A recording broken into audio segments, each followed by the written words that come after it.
Howdy, this is Jim Rutt, and this is The Jim Rutt Show.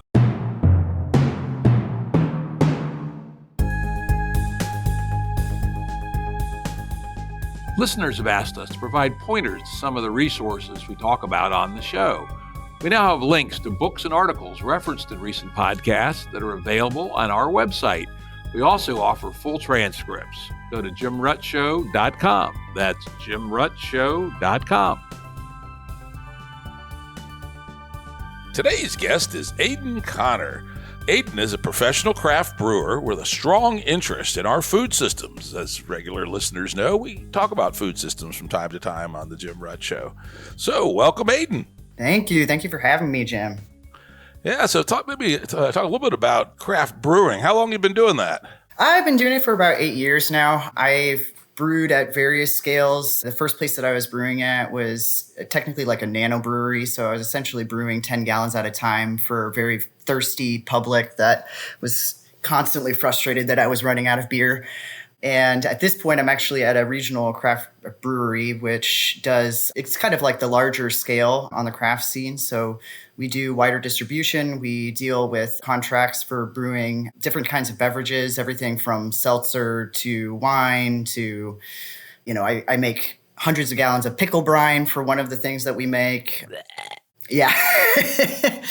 It's not everyone's cup of tea, but yeah, it's been interesting because in the time that I've been a part of the industry, I've been able to see it evolve in terms of the technologies that are available, the kinds of businesses that have grown out from the initial stages of craft beer, and definitely gave me a different kind of perspective, a background, almost like a back of house perspective on the food system.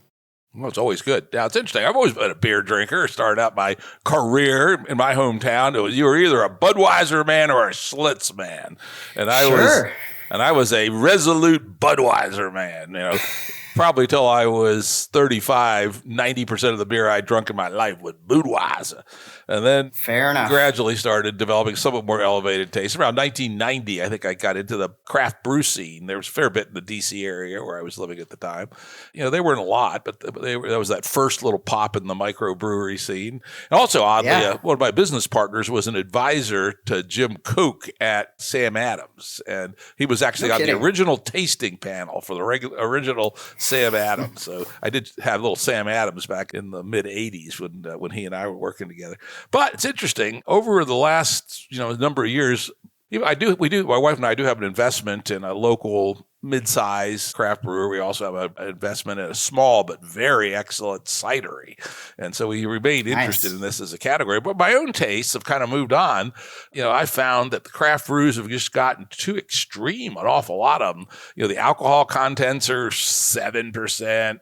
Pickle fucking brine, fruit in the goddamn beer. What the fuck's all this shit, right? And so I've gone back old school. About 90% of the beer I drink now is German beer, typically from Bavaria, which is made by the purity laws. Only 3 things allowed in it: barley, water, and yeast, I think. That's it, right? Yeah, so it's funny. It's actually, so the Reinheitsgebot actually had to be modified when they discovered the existence of yeast. So they had originally only had water, malted grain, so typically barley, but they also allowed wheat, malted wheat as well, and hops. But that's right. Those three, hops, yeah. Yeah, the other reason I like the German beers is they're light on the hops, right? Especially the southern German beers. The Bavarian beers there's a little hops in them, but they're not heavy on the hops. Even if you go over the border into the Czech Republic and go over and get the classic Pilsners, which I also like Budva, which was the original Budweiser. And that's actually a really good full-bodied beer, but it's more hopsy than the Bavarians, but I like those too. But so these days, fortunately, it's about an hour's 45-minute drive over the mountain to a store that's got a fairly good selection of German beer. So I go over there every couple of months, buy 4 or 5 cases, and that's mostly where I'm. Like last night, my wife and I went out to dinner. We did drink some local craft beer. It was a nice full-bodied brown ale. But I'm kind of done with IPAs. They just, it's like California Cabernets. They used to be 12% alcohol. Now they're 15.5, 16. These IPAs, they used to be 5%. Now they're 6.7 and 14 bucket loads of hops in them. Bah! Yeah, yeah. Well, it's unfortunate too because like this kind of extremification of all of the beer styles is something that does have environmental impacts as well. Like, we have to we make a lot of hazy IPAs at the brewery where I am, and you wouldn't believe just the pounds and pounds and pounds of hops that we dump into each one of these beers. And it's basically a form of waste all the way across the board. So if you consider how much water is actually required to grow the hops in the first place, that's a huge level of the waste that's going into resource use that's going into growing those hops. And then the processing itself, they have to have these massive processing facilities. And then, we dump them into these beers. Just kind of think of it in terms of the price point, which was fair enough as far as like a small business concern. But I cringe when I watch these hops basically going down the drain after their use.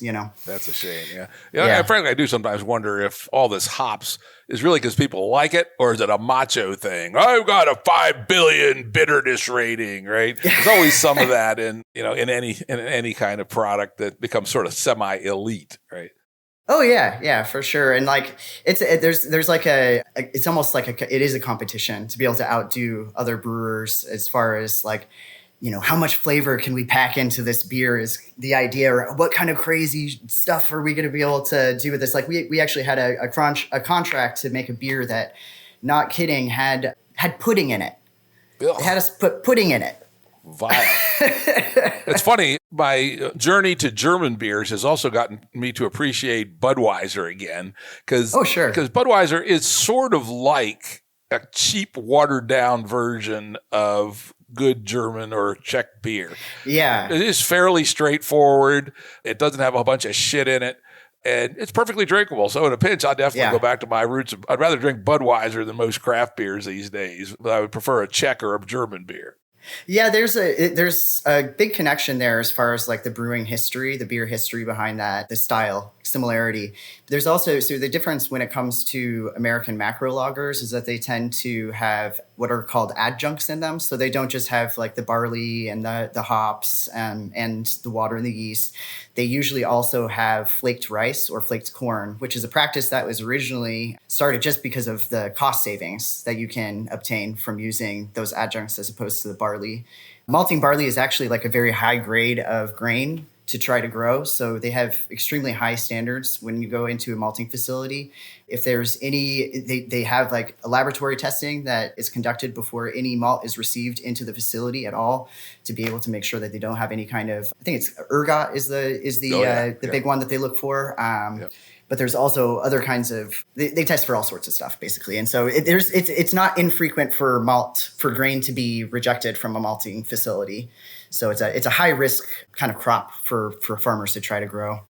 Yeah, it's interesting. When we were driving around Ireland, we noticed that like half the farmland in Ireland's growing barley, right? Yeah, because I think Guinness is like 5% of the Irish GDP. It's something crazy like that. Not surprising. Anyway, let's move on. The reason we decided to get together and chat a little bit is not beer, much as I like beer and like to talk about it, but rather Aydan's interest in our food system more broadly construed. So why don't you tell us a little bit about how you became interested in the bigger systematics of food from this kind of, particular point of view from inside the beast? So my original interest in food is just as a food consumer, but yeah, we all start there, right? Right. So I've always been interested in nature environmentalism. It's something that's kind of compelled me since I was very young. It's not something that was granted to me from my parents. They didn't share my concerns. But what was interesting for me is to see that, like, even with beer as a product, which is essentially like fermented for shelf stability, you still find dynamics in the distribution, in production and distribution of beer, where you end up with beer old enough that it actually has to be thrown out. And so to me, this was like so perplexing to see over and over again. And even in the small places where I was brewing, you would find this dynamic recurring over and over again. I would try to point it out to the owners to say, hey, like, maybe we should scale back production on this or that, or maybe we should consider eliminating this style or this recipe in particular, because it tends to end up being wasted. And so maybe we should not make that so much. And a lot of times what ended up happening is the answer I would get was, well, I had so and so. There's a couple of guys at the bar who come in and they just won't buy any other beer other than that particular one. So we have to keep it on tap for this handful of customers. And to me, this is like a microcosm of the dynamic of the food system overall. We have this obsession with the idea that every single individual consumer should be able to walk into a grocery store at any given moment and have access to any kind of particular food item that they feel like, regardless of the season, regardless of locality, regardless of any other factors, whether or not it's closer to spoilage. Basically, the food system as is has adjusted by pricing in the waste instead of trying to address the waste itself. So for me, a lot of my interest in terms of addressing food waste overall had to do with trying to imagine, like with beer alone, if I were to try to structure a facility, structure a way of selling and distributing beer such that it minimized the waste, what would that look like? And so over the years, this has just kind of slowly evolved into something that was much bigger than just considering what to do with beer, but also what to do with combining essentially like food and beverage production and distribution to be able to minimize the amount of waste across the board. And the amount of waste is non-trivial. Could you tell us a little bit about how much food is wasted in our food system? So the estimates vary depending on country to country. And so the first thing to point out is that this is not simply a United States only big bad consumerist culture issue. This is actually something that crosses into the UK, Germany, France. Australia is one of the worst in terms of food waste. And essentially the range is between 30 to 50% are the estimates. And this is not like factoring in the kinds of things that people think of are like, oh, this is just from scraps or whatever. No, this is finished food. This is food that is ready to be consumed. About 30 to 50% goes into the trash. How about during the supply chain? How much waste is there? I know in poorer countries, sometimes as much as half of it gets eaten by mice and rats and lost and spoiled and that kind of stuff. Do you have ideas on how much waste there is in the production chain? Now, when I was looking into this, I was actually surprised to see that the level of waste in the production stream itself is actually lower than you might expect. Whereas what you see is that the massive amounts of waste end up happening in grocery stores and actually in home refrigerators. So that 50%, so half of the food is being, approximately half of the food that is wasted is food that's spoiling in home refrigerators. And approximately half of the other half of the food that's being wasted is from restaurants and grocery stores. So that dynamic to me tells me that there's a huge mismatch between what people actually want to consume and what they are consuming. Now, the other kind of like interesting stat that I've come across is that apparently 60% of the food consumed in the United States falls under the category of a fourth tier level of processing, of food processing. Now, when you think of fourth, so there's a system that was introduced in 2009 referred to as a NOVA classification for food processing. And it was meant to kind of help to be a little bit more specific about what do we mean by food processing. There's like a lot of different ways that we process and don't process our food. So the fourth tier is ultra processed food, which actually has the added flavors, colors, and preservatives that are typical of shelf stable foods that are meant to be packaged and then sit on a grocery store shelf for an indeterminate amount of time. Right, forever, yeah. right? Cheetos or something like that, right? Right. And so if you consider 60% of the food is that kind of food, and then that's interesting. So the loss rate in the stuff that's not must be astronomical. Yes. Were you able to actually get any data on that? Of the stuff that's not designed to last for 200 years and through a nuclear winter, what percentage of that is wasted? But if you run the numbers in my head, if you say it's 40% and it's all in the 40%, it's got to be, most of it's probably wasted. Most of it, yes. So what The big conclusion that I have arrived at, my big hypothesis at this point, is that in today's world, in today's society, we require processed food. And the big issue at hand, if you accept that, is how are we processing food and how are we distributing food to maximize how healthful it is and to minimize the environmental impact of that food system. And as far as I can tell, everything about the dynamics of the distribution of food at this scale is going to constantly push our food in the direction of that fourth tier level of processing. It's just not, unfortunately, we are dealing with a perishable product. And so the more disconnect that we have between what I would think of as like metabolic communities and the actual environment in which they live, the more we're going to kind of see this dynamic of fourth tier food processing. So my goal in terms of the system that I'm trying to design is to try to create what I'm referring to as unintentional communities, which are geographically located within proximity and are really about trying to maximize the communal freedom of choice when it comes to the food supply. Right now, people don't have that. You basically, like I talk with my mother who lives in Provo, Utah, which is a big college town. You would think that there's all sorts of options when it comes to food there. But the grocery store, which is in a short drive of her, is abysmal. She's never satisfied with the food there. The produce is always terrible. But what is she going to do? Is she going, like, what other option does she have? You know, for people in her position, she just kind of has to make do with what's being offered to her. And I don't think that she's unusual in that. I think there's a dynamic that repeats a lot across, at least across the United States, where these big grocery store chains set up shop and you just kind of have to accept whatever they have on the shelves and make do with that. So there's some communities, like some regions, you'll find like a bigger small scale farming community. So there's certain areas of the United States where people may be listening to this and thinking, well, I got all sorts of CSAs and the farmers markets and places that I get to go to pick my food. And that's great. But when you start considering that as an alternative, the issue that I see is that these farmers are being worked down to the bone.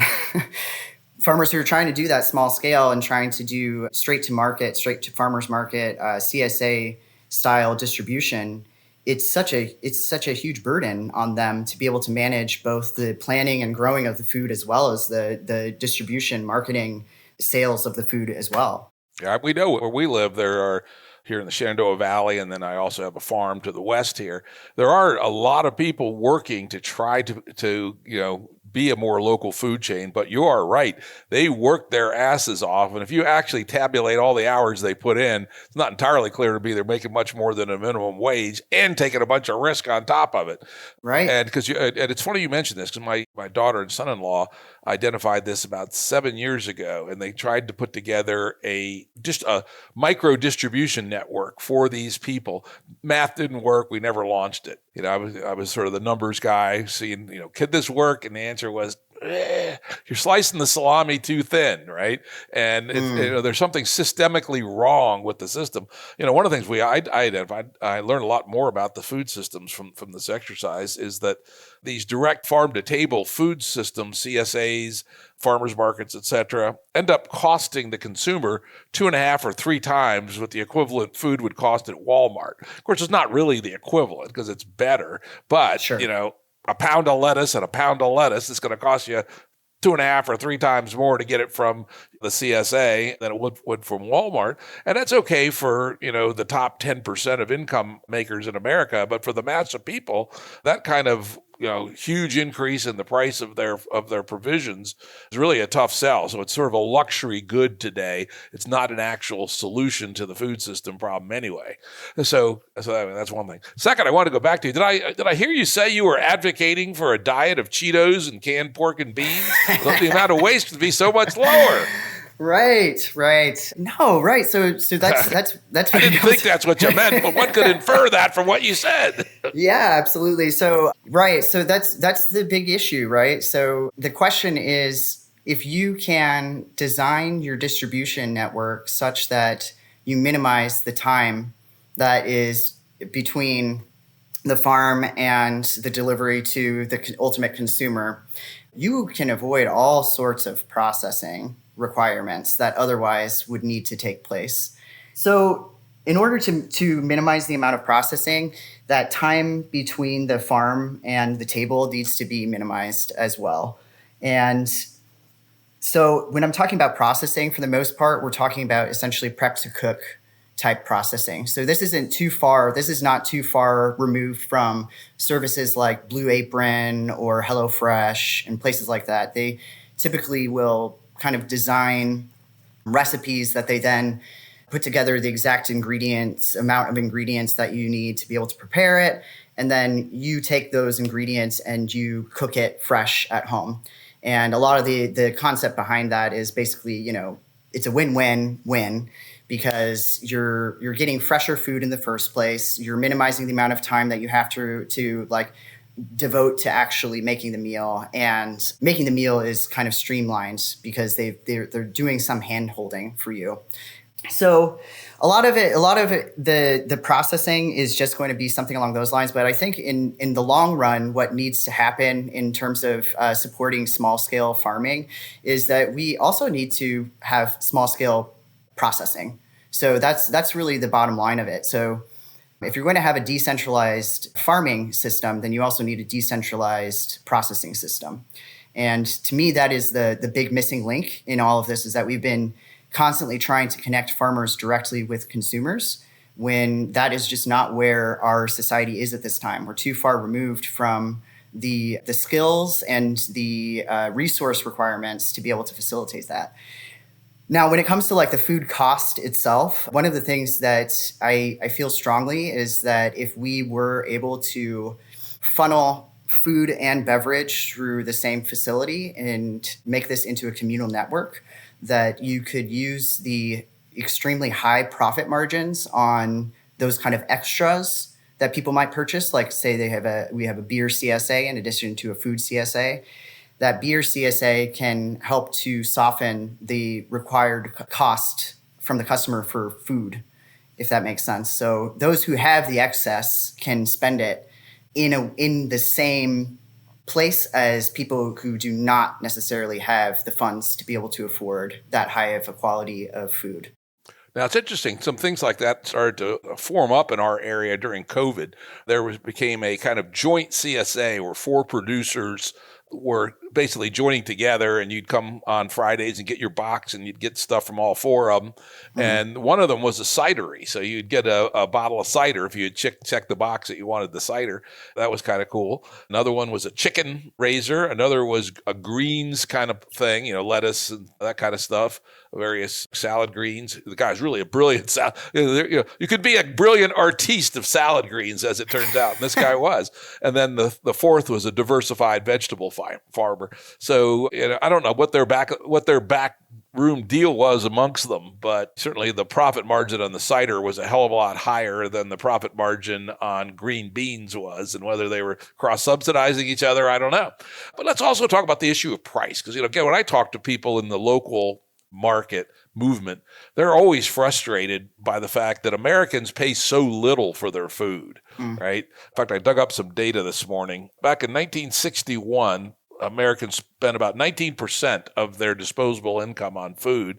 In 2021, it was about 10%.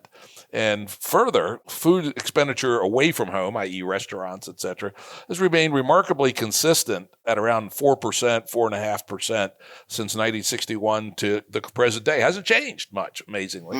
While the at-home food part of the budget has gone from 14% down to 6% approximately in 2021. And so we are paying a lot less for our food on a relative basis compared to all the other shit we buy than we used to. Now, on the other hand, this is where capitalism and the multipolar trap gets out of control, where if you're in a category selling cornflakes and you want to pay your people twice the wages and pay the farmers more for good, high quality organic corn, your cornflake is going to be twice as expensive, and nobody's going to buy them, right? So unfortunately, late stage financialized capitalism has produced this, on one hand, remarkable thing that this is the best fed people on earth. In fact, as we know, over half of us, including me, are overfed, right? Because the food machine has been so optimized by money on money return that it can produce a shitload of food for a small amount of money. And that's even including all the waste you talked about. So that's even more amazing. But if you really wanted to be able to produce CSA quality food for everybody, probably the price would go up, maybe by a factor of 2 or close to it.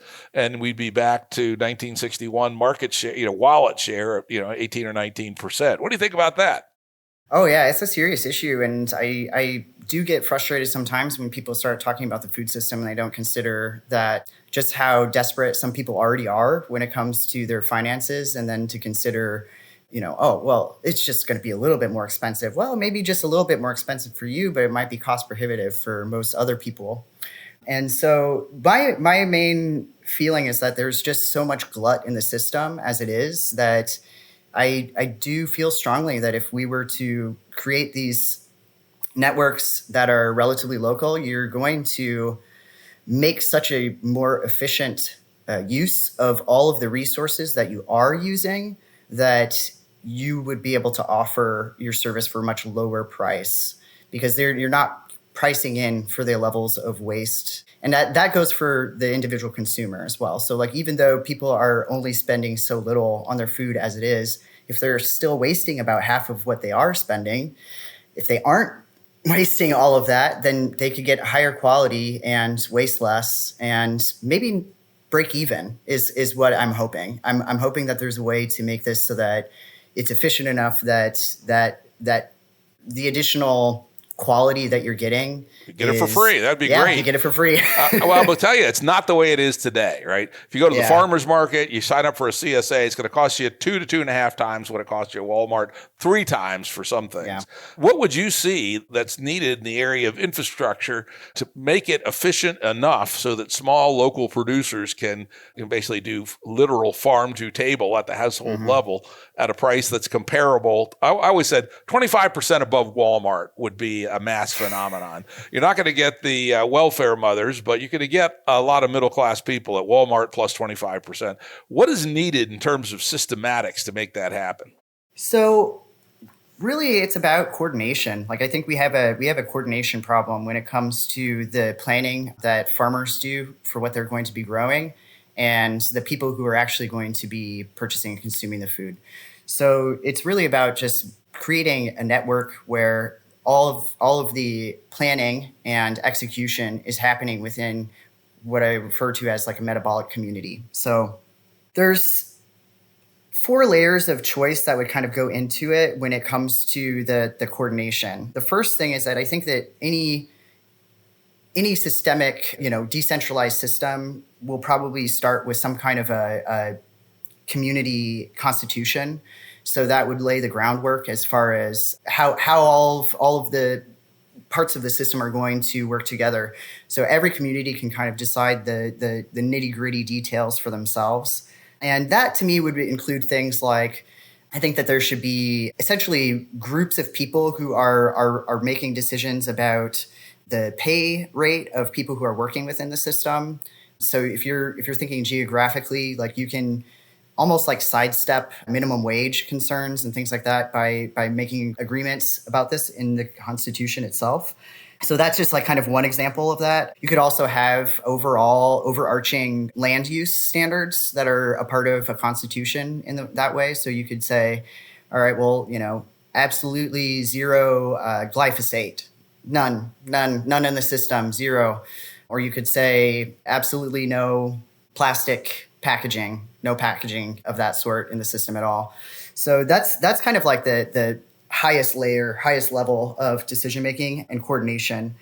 And then the next level down, and this is like where you're kind of connecting the farmers really directly with the community, would be to establish yearly crop contracts with farmers. So to me, there needs to be like some kind of system to be able to help people who are interested in farming to actually become farmers without having to do the marketing and selling themselves. And a contract that actually determines a price per pound, an agreement in terms of how much the community is going to essentially pay for the farmer to plant in the first place, and some kind of a stipulation as far as like a substitute for crop insurance essentially would be built into a seasonal contract like that as well. Yeah, I was going to mention that farming is a damn risky business and dependent on, rainfall and pests and all kinds of stuff. And further, if you know anything about the insurance business, you need some scale to make insurance work, right? And particularly you need uncorrelated risk. And so, for instance, if you had the equivalent of a crop insurance program in a local region, say in a county, there's going to be a high correlated risk around both weather and pests. And so that might be a problem. You might have to build a higher level abstraction to spread the risk over a wider weather and pest system. I think that's an important point. Yeah, that's a really good point. Definitely. I think that there's a network of networks that I'm kind of picturing, like more like a web when it comes to this. So one of the things that I do like to say as a heuristic is don't let the perfect be the enemy of your food. That's a good one. I like that. So that's really what's driving a lot of what this system ends up looking like. That's part of why, for example, I'm trying to point out to people that we might actually need food processing, for example. Oh, we certainly do. For instance, we have in our local community, very remote, lowest population density east of the Mississippi River, about 10 years ago, a group of us, my wife and I included, came together and established a local slaughterhouse, for instance, right? And there's been some talk from time to time about other kinds of local food processing. Some of these great farm wives have these amazing stews and soups. I thought that if you could find some way for them to supervise or provide their recipes to a little packing plant in the area, that would be a hell of a thing, right? And they'd be shelf-stable to your west. If you bought all the vegetables, put them in your crisper, 50% of them are going to go bad. Well, fortunately, soup, you can just use some pretty grungy shit to make soup. But if it's already been processed and canned in a glass jar, it's going to be shelf stable for a couple of years at least. And so there's some of the waste kind of goes away. So I'm with you there. And of course, that used to be much more common. And in fact, in the area just north of here, there was a vast tomato packing industry.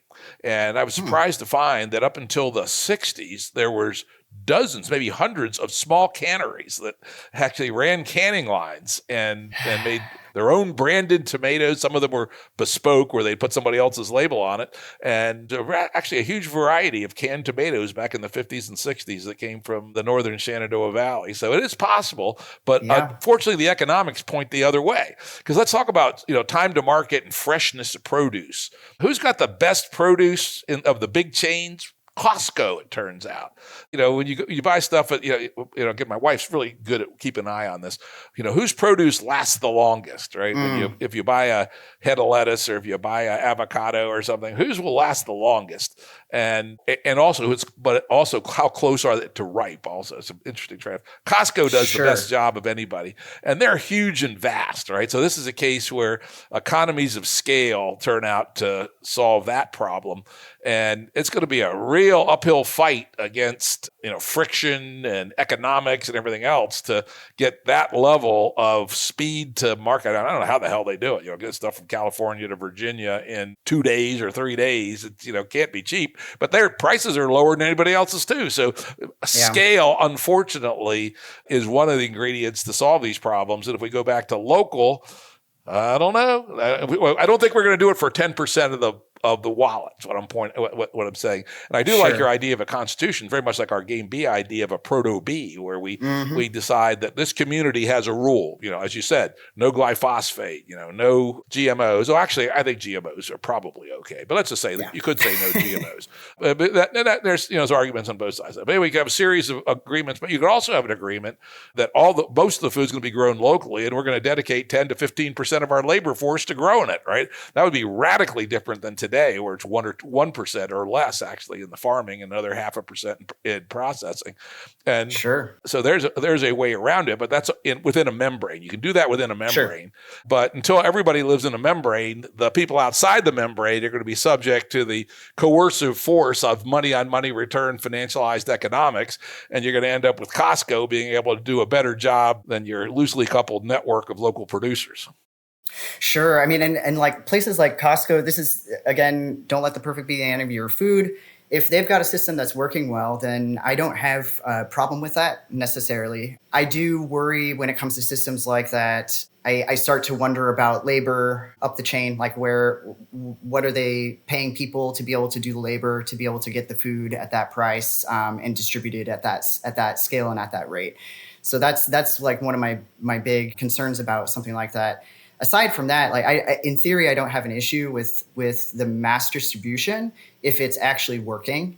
And I also think that it brings strength to resilience to any localized system if they remain in contact with a distributed system. So I think that a big concern to me would be people attempting to do a strictly local food system. I think there's just inherent risk to that, just like you were saying in terms of the concerns about having essentially a localized insurance program, crop insurance program that you're not diversifying the risk.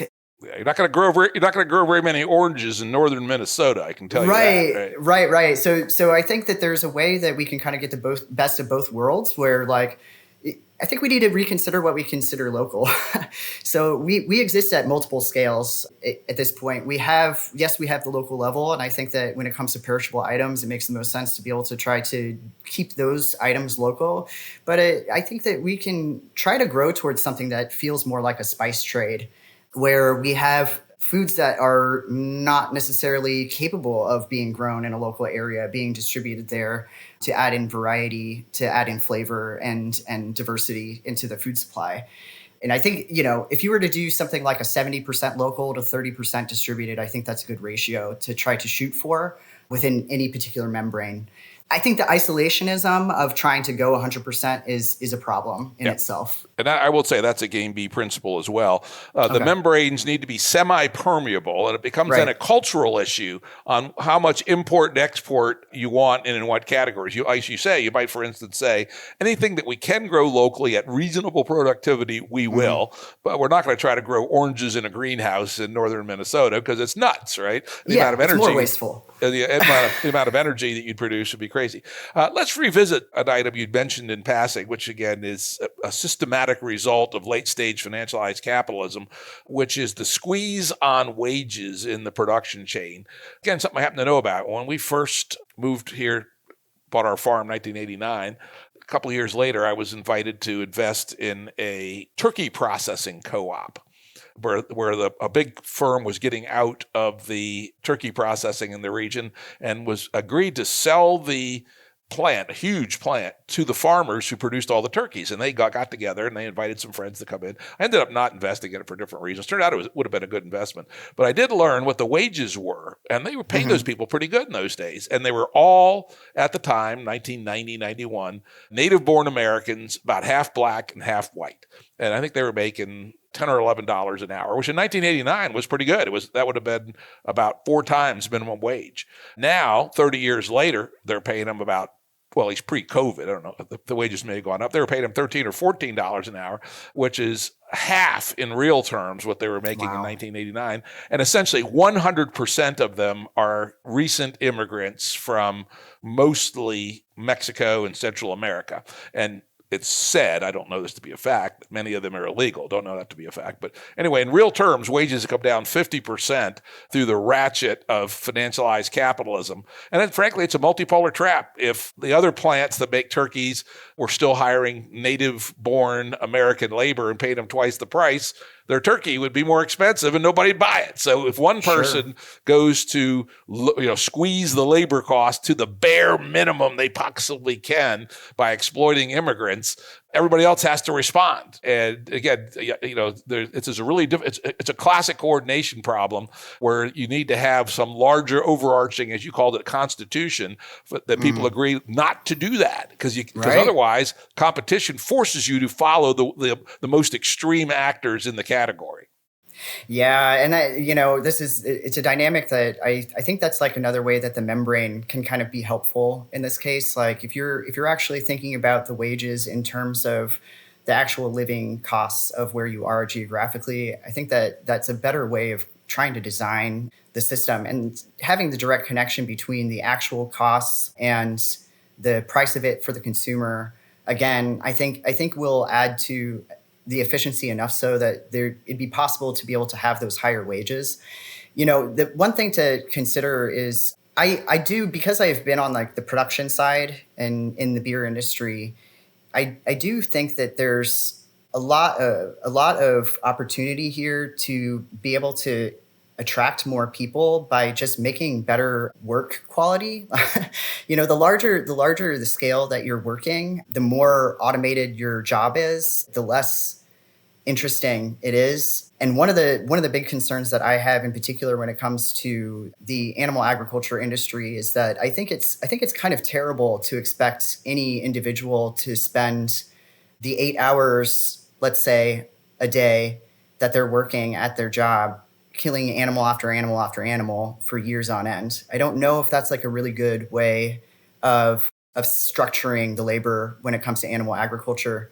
I think like if you were to reduce the scale and spread out that kind of work, people would be more likely to partake in it, and the overall quality of those jobs would increase by a huge amount. That's a good point. At our local slaughterhouse, there was definitely not a dedicated kill person. They'd only kill 2 or 3 animals a day, right? And so the actual killing might have taken a total of 20 minutes, right? And those people then went back to the line and did the cutting, right? Right. And so they had a diversified job with more variety in their work. Yeah. Just sitting there and shooting hogs in the head all day, that'd get one old after real the next. quick. I mean, there's all sorts of statistics when it comes to the labor force related to slaughterhouses being like having extremely high rates of domestic abuse. It does something to people to do that kind of work day in and day out. And, I don't have an issue with consuming animals. I think that we need to make a space to be able to have an animal agriculture industry, but it just needs a total restructuring and reimagining of what that would actually look like. Yeah. But again, that's going to raise the prices unless you can magically find enough waste in the system.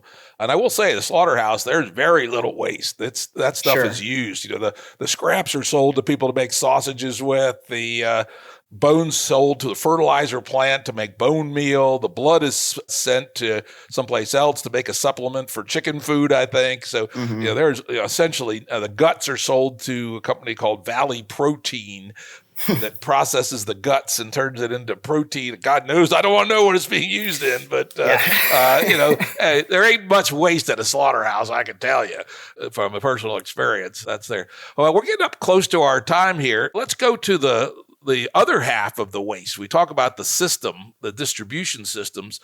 What can people do to eliminate the waste inside their own house? Because you said half of the waste is the stuff that people throw away. Now, I know we don't throw away anything. I bet we don't throw away more than 5 or 10% of the food at our house. But my wife is really astute at freezing. She often cooks bigger sets of stuff that we're going to need to consume, and she'll chop it up and freeze it, right? And then we'll have it for lunch a couple of weeks later. Or as we were talking about, nasty vegetables have gotten a little brown around the edges, throw them in a pot, throw in a chicken carcass, make some soup. But I think she's probably atypical in how little we waste in our house. Not to say we don't waste some, particularly I'd say fruits that go bad. There's not much you can do with an orange that's gone rotten. But what are Sure. some things that you would recommend for people to reduce the waste inside the four walls of their house? The big thing that comes up typically is to have a plan for the food before you buy it. So if you have any particular week, you're looking at the week ahead before you go to the grocery store. If you were to sit down and decide, all right, Monday night this, Tuesday that, Wednesday this, Thursday that, Friday this, go down the line, make decisions about what the meals are going to be, come up with basically a shopping inventory for what you're going to look for at the store, and execute it. It's as simple as that. And I'm saying that sarcastically.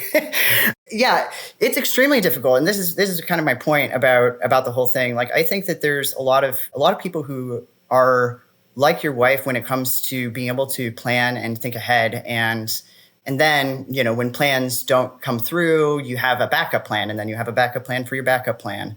And I think that that's like fantastic when people have the skill set to be able to do that, and they have the time and energy to be able to do that. In the same way that I appreciate when people have their own home gardens. Like, I think it's better to have your own home garden and do your own stuff at your house if you possibly can. But yeah, I think that the cards are kind of stacked up against people when it comes to reducing the waste in their own house. If you can find a way to plan ahead, then do so. And if you can be creative about what you do with the stuff that's about to go bad, then you should do so.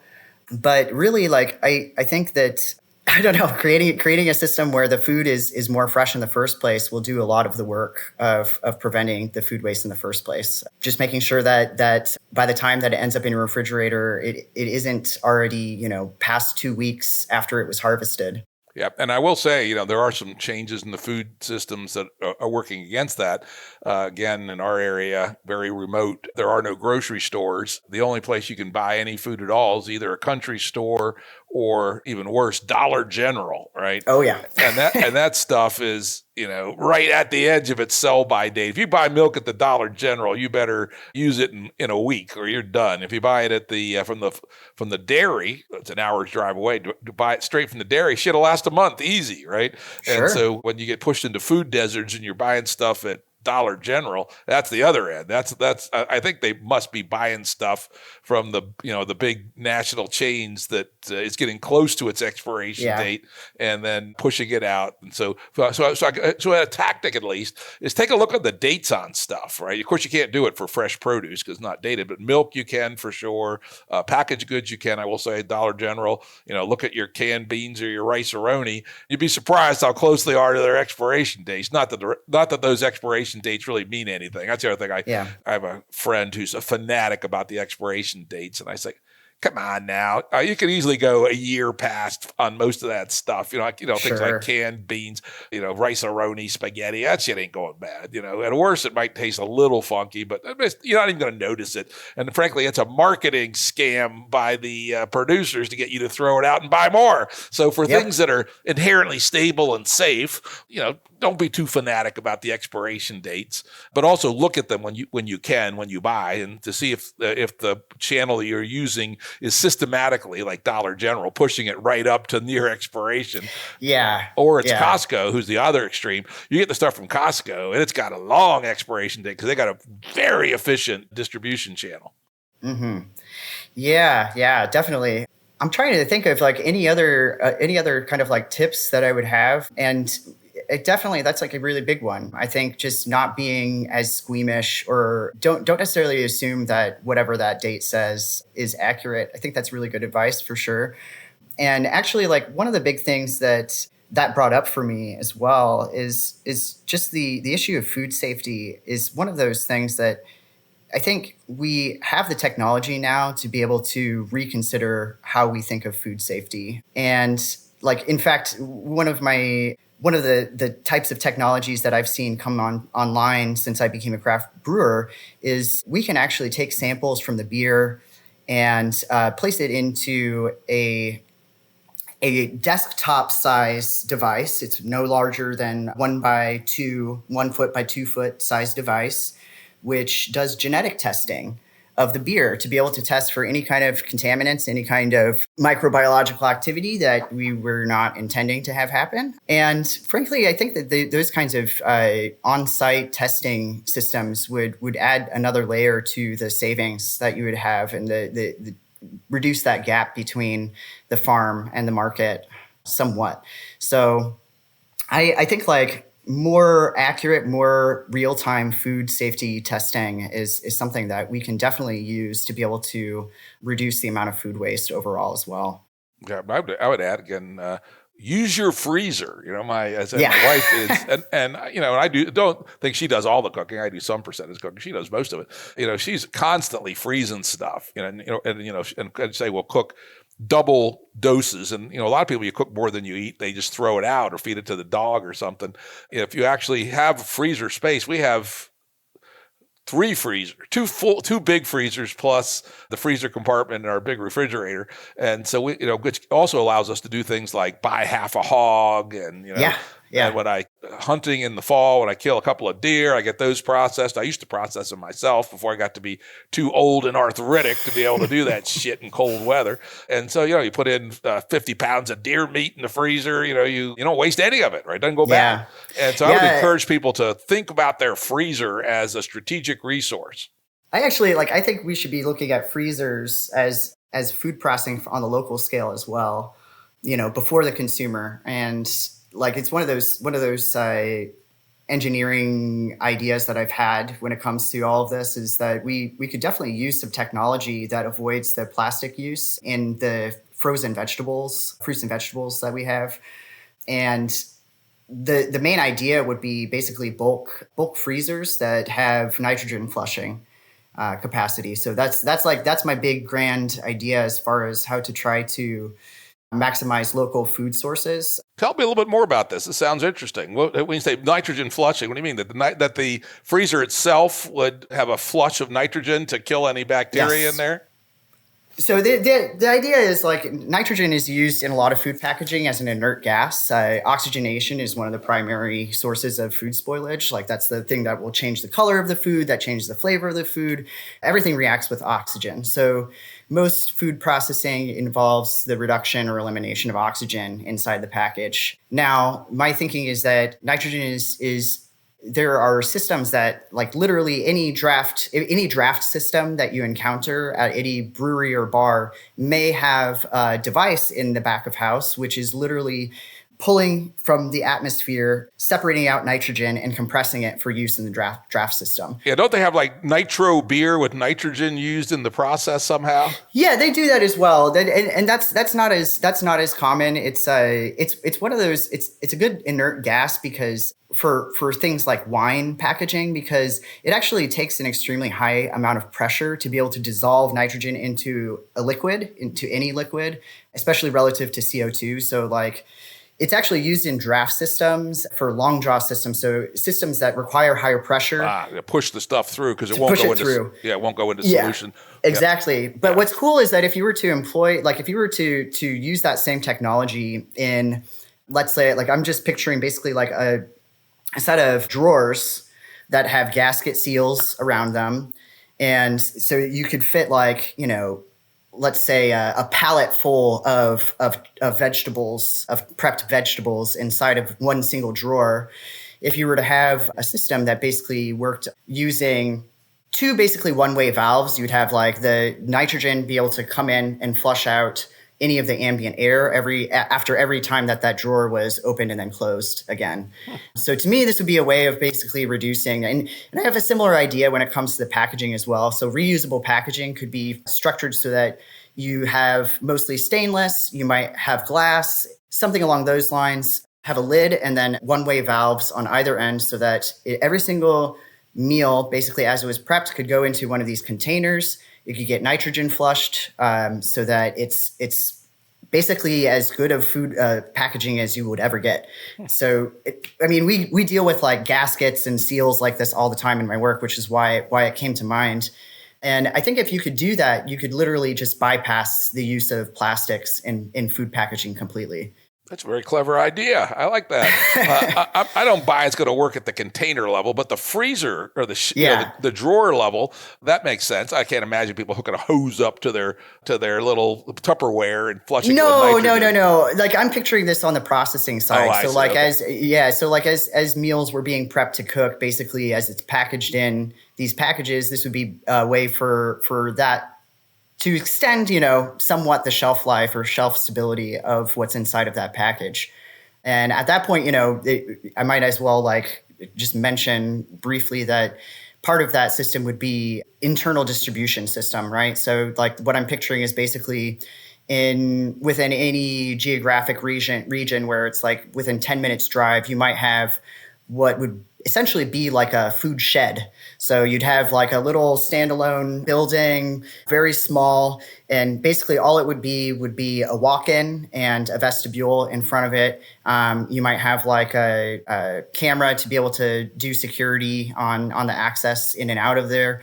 But the walk-in would have a series of lockers, and every time that you would go if you wanted to go pick up your food, you know where you need to go, you'd go in, pick it up. Then when you are coming back to pick up your next meal, you would just return the container, basically. So yeah, it would basically be a closed loop distribution system to be able to, I don't know. I in my mind, if you have a way of avoiding all of the clutter in people's refrigerators in the first place, that might help a lot for reducing food waste. And, I think delivering food on someone's doorstep is fine as a quick fix, but I don't think that really is a long-term solution when it comes to food distribution.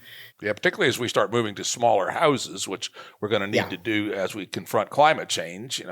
Typical 2,200 square foot American suburban house probably ends up someday at, 700 to 1,000 square feet. And by the way, I had a guest on my show, Jason Mock, on episode 131. I just looked it up. And he actually is building those things that basically where you kind of look like big safe deposit boxes. You go in and the CSAs, they have the digital combinations on the CSAs could put the food in there, and they're refrigerated. They're not frozen, but they're refrigerated. They have to be near power, and he puts them on parking lots at Walmart and things like that. Not at Walmart. Walmart wouldn't let them, but at banks, places like that, or near a power pole. And I don't know, frankly, I should check back in with him. But if you want to, check him out. Reach out to him and ask him how that's going. Yeah, it's funny you brought that up because that was an episode that I listened to, and I got really excited because I already had this idea. And then I heard that episode. I was like, oh, wow, somebody's already doing something that's adjacent to this. And it sounded like he was already having a lot of success with it. Yeah, he's a maniac. He's a true innovator, full of energy. Yeah. He does all this stuff, and he's a full-time farmer. I mean, I don't get it. This guy is I love this guy. He is just a very impressive character. Well, anyway, I think we're up to our time now. I'd really like to thank Aydan Connor for an extraordinarily stimulating conversation about, kind of a lens on our food system around waste and efficiency and, multi-level coupling of networks, membranes, constitutions, that a little bit outside of what most of the people are involved in the conversation are talking about. So really appreciate a very fresh and, to my mind, pretty sensible point of view here.